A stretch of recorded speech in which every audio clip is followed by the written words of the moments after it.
Dá foto da Camila, por favor, a menina de 27 anos, que morreu durante um passeio de lancha nos Estados Unidos. Esta brasileira, o crime está sendo investigado pela polícia norte-americana. Tem a foto da Camila aí, gente, por favor? Cadê a foto da Camila Zamataro? Nós tentamos conversar com o Alexandre. O Alexandre é o homem que estava na lancha, portanto, a única pessoa que pode dizer como essa brasileira morreu. Só que o Alexandre teria usado documento falso e teria entrado em contradição no depoimento. Veja. Horas antes de sair para aquele que seria o último passeio de barco da vida dela, Camila troca mensagens com uma amiga. Camila aparentemente está muito feliz. Havia conhecido um homem lindo, maravilhoso e iria viajar com ele na manhã seguinte. Camila chega a pedir ajuda para a amiga trabalhar no lugar dela. Diz que depois a recompensa. Cerca de 2 horas antes de morrer afogada, Camila manda uma foto. E por volta das 11 horas da noite, avisa que já está indo embora de um outro passeio com um amigo, já que iria viajar às 7 horas da manhã do dia seguinte. A mulher pergunta quem é o homem misterioso da viagem. Camila responde o árabe. A amiga, que parece saber de quem se trata, se espanta. Pela conversa, dá para entender que esse tal árabe teria sumido depois de um primeiro encontro, mas teria alegado estar ocupado com trabalho. Camila desconfia que ele seja casado. Foram as últimas palavras de Camila que parou de interagir com a amiga, que volta a procurá-la na manhã seguinte, sem nenhuma resposta. Pouco tempo depois, o corpo da jovem é encontrado. A tão esperada viagem programada não aconteceu e a volta de barco para casa, ao lado de apenas um amigo, não saiu como prevista. Não, ela era o sonho dela, né? Ela conhecia Nova York, conhecia Estados Unidos, conseguiu, pegou o visto, conseguiu, chegou aqui, gostou, estava trabalhando, fazendo as coisinhas dela, pagando as continhas dela. E ela falou, gostei demais, tio. Nossa, tio. Bonita e cheia de sonhos, Camila tinha 27 anos. O homem que a acompanhou se chama Alexandre. Eles se conheceram na noite anterior. Segundo a família, o passeio começou ao meio-dia. Alexandre foi buscá-la em casa. Camila teria morrido afogada durante uma tempestade, já quase de madrugada e fora do horário permitido para a navegação. Seu Francisco é o tio que hospedou a jovem em Nova Orleans, nos Estados Unidos. A sobrinha estava de férias, mas assim que chegou, teria avisado aos patrões aqui do Brasil que não voltaria. Camila pretendia ficar nos Estados Unidos enquanto o visto permitisse. Era a tentativa de uma vida nova. A gente vai conversar agora com o seu Francisco, o tio da Camila, que viveu com ela ao longo dos 2 meses que a Camila foi viver nos Estados Unidos.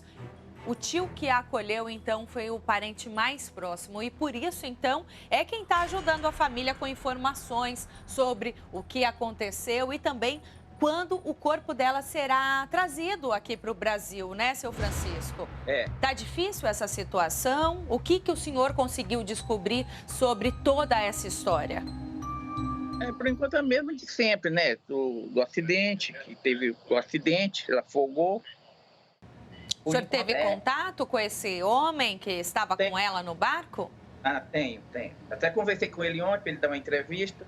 Ele falou, pô, mas estão querendo me acusar. Eu falei, não, você tem que dar sua versão e sua entrevista. E ele falou mais o quê? Ele topou conversar com a gente? Aí ele falou, não, tá bom, eu vou falar. Então, eu falei, dá a tua versão, porque a única versão que eu tenho é a dele para mim, eu não tenho outra. O senhor não estava no barco? Não. E nem com ela, ao longo daquele dia? Não. O que eles contaram para o senhor, seu Francisco?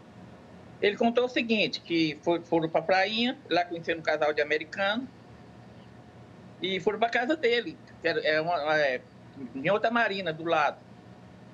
E ficaram lá, jantaram na casa do americano. E aí, quando deu 11 horas da noite, ele saiu para vir embora. Ele falou que a água estava parada, não tinha vento, não tinha nada, eu não sei. Aí veio embora, porque ele vinha, saía de uma marina para outra, para pegar o carro, para pôr o barco no carro. E foi na hora que começou o vendaval. Aí ele pediu ela para pôr o colete. Ele conseguiu pôr o colete dele de qualquer jeito. E ele pediu para ela pôr o colete. Ele não lembra se ela pôs colete. E quando o barco estava afundando, ele viu ela numa ponta e ele gritou na outra. Mas aí veio a outra onda e já bateu e levou ela. Aí ele não viu mais ela, sumiu. Seu Francisco era amigo de Alexandre há mais de 10 anos. Costumavam pescar juntos. Neste áudio, Camila contou a uma amiga que Alexandre tentou beijá-la. Ela não quis, mas aceitou o convite para o passeio de lancha. Aí nós ficamos conversando, acho que até 1h da manhã, aqui no quintal do meu tio. Aí eu peguei e falei, tchau amigo, vou entrar. Peguei e fui entrar. Aí saí com ele, fui comprar cigarro. Aí na hora de dar tchau, ele tentou me dar um beijo, falei, não. Aí ele me chamou pra andar de barco hoje com ele, que ele tem um barco. Uma lancha, né? Não é barco, é uma lancha. Aí eu falei, não, beleza, nós vamos. Mas até agora ele não me mandou mensagem, ele disse que ia vir aqui meio-dia. Isso aí foi lá em casa. Nós estávamos lá, aí na hora de ir embora, aí ela falou, eu não quero nada de você não. Aí que foi no outro dia, ele chamou ela, aí ela falou, tio, eu vou com ele, eu já vou falar para ele, que eu não quero nada com ele, certo? Eu vou com ele. E eu falei, você que sabe, Camila. Não, eu vou, tio. Ok. Aí na hora de sair, ela falou, vamos, tio, com nós. Eu falei, não vou não, eu tô a fim de sair hoje, não. E ela foi. Ele foi buscá-la na casa do senhor? Foi lá em casa buscar ela. Por conta dessa situação, do dia anterior, esse beijo roubado que ela teria sofrido com esse homem, o senhor acha que, na oportunidade que os dois estavam sozinhos dentro da embarcação, ele pode ter tentado algo com Camila reagido e que culminou na morte dela de alguma forma? Eu acho que não, eu acredito que não, né? Mas nunca ninguém se sabe, né? Somente eles podem saber que estavam lá. A gente está fora, ninguém pode falar nada. Eu acredito que não. Diante da revelação da tentativa de beijo, a família chegou a suspeitar que Alexandre possa ter tentado algo mais quando os dois ficaram sozinhos. O tio não sabe dizer se Alexandre é realmente culpado. E o senhor ficou sabendo do acidente logo depois ou demoraram para avisá-lo? Demoraram muito a me avisar.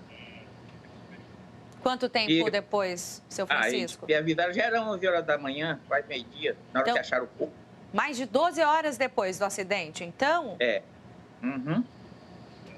E eu acordei de manhã, fiquei ligando para ela, e ela só estava mensagem, ocupada, desligado. E eu tentei, aí liguei para o amigo dele, liguei para ele também, não consegui, aí liguei para o amigo dele. O amigo dele falou, não estou sabendo, mas ele já sabia. Só que depois, pouco tempo ele chegou em casa e falou, que eu não queria falar por telefone. Aconteceu uma tragédia. Pega o barco aí, vamos para lá, vamos procurar ela. Mas, 10 minutos depois, ele não, já acharam o corpo dela. E essa é a versão que tem. Para a polícia americana, Alexandre teria dado pelo menos 3 versões sobre quanto tempo nadou até chegar à praia e pedir ajuda da guarda costeira. E não parou por aí. Alexandre teria utilizado um documento falso. Por tudo isso, está sendo investigado. Ele nadou até um local lá da Marina e só de manhã chegou os bombeiros, 6 horas da manhã, que ele fez a ocorrência, o pessoal procurar ela. Então, aí levaram ele para o hospital Ele também foi para o hospital, seu Francisco? Foi. Então, a versão dele é que também demorou muito tempo até ele ser socorrido e avisar que ela precisava de ajuda.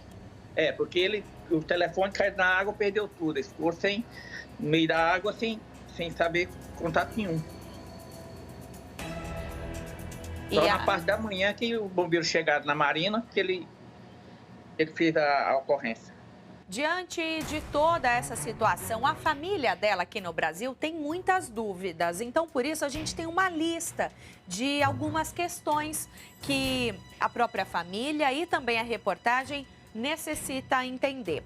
Além da história que ele contou para o senhor de como aconteceu o acidente, o senhor chega a pensar que ele pode ter algo a ver com esse acidente, alguma responsabilidade ou talvez uma culpa mesmo? Negligência, né? Eu acredito, né? Porque não é premeditado, sei lá, foi um acidente do horário. Tudo bem, foi uma negligência dele, aquele horário entrar na água, eu sei que é errado, entendeu? Então, culpar de outra coisa a gente não pode, porque é a versão dele contra a da gente. Porque ela não está mais aqui para dar a versão dela do que realmente aconteceu, né, seu Francisco? E sobre também o colete. O senhor acha que Camila, sem saber nadar, à noite, ela se arriscaria assim? Sem colete? Eu acho que é assim, que eles entraram no barco sem colete, né? Só na hora que começou o barco a afundar, que ele gritou para ela pôr o colete, ele pôs o colete. Seu Francisco nos conta que pediu ao amigo Alexandre que atendesse nosso chamado. Aqui, pelo telefone celular, a gente tentou falar com o Alexandre. O número dele estava com a gente. Tentamos fazer essa comunicação da mesma forma que a gente conversou com o seu Francisco, com o tio da Camila, pelo Skype. Mas não conseguimos fazer essa ligação, essa conversa de vídeo. Então, por isso, pelo aplicativo de mensagens, eu mandei, então, um recado para o Alexandre. Me apresentei, disse que era da Record de São Paulo. Ele já sabia que a gente tentaria falar com ele. A produção tentou ligar para o Alexandre ontem à tarde. Ele desligou o telefone, não falou nada. Mas o seu Francisco já havia conversado com ele. Falava que era importante mesmo que ele se comunicasse com a gente. Só que, segundo o Alexandre, para o tio da vítima, para o seu Francisco, o tio da Camila, ele disse que estava com medo porque estava sendo acusado. Então, na verdade, a gente tentou falar para que o próprio Alexandre pudesse esclarecer o que teria acontecido dentro daquele barco. Então, acreditamos que ele falaria com a gente, já que o seu Francisco pediu que o Alexandre nos desse entrevista e esclarecesse tudo.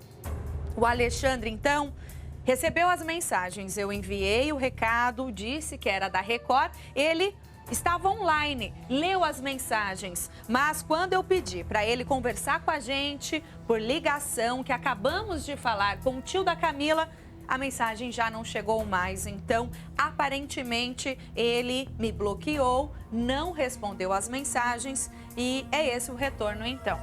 Muito bem, a gente segue acompanhando aí os desdobramentos desse caso.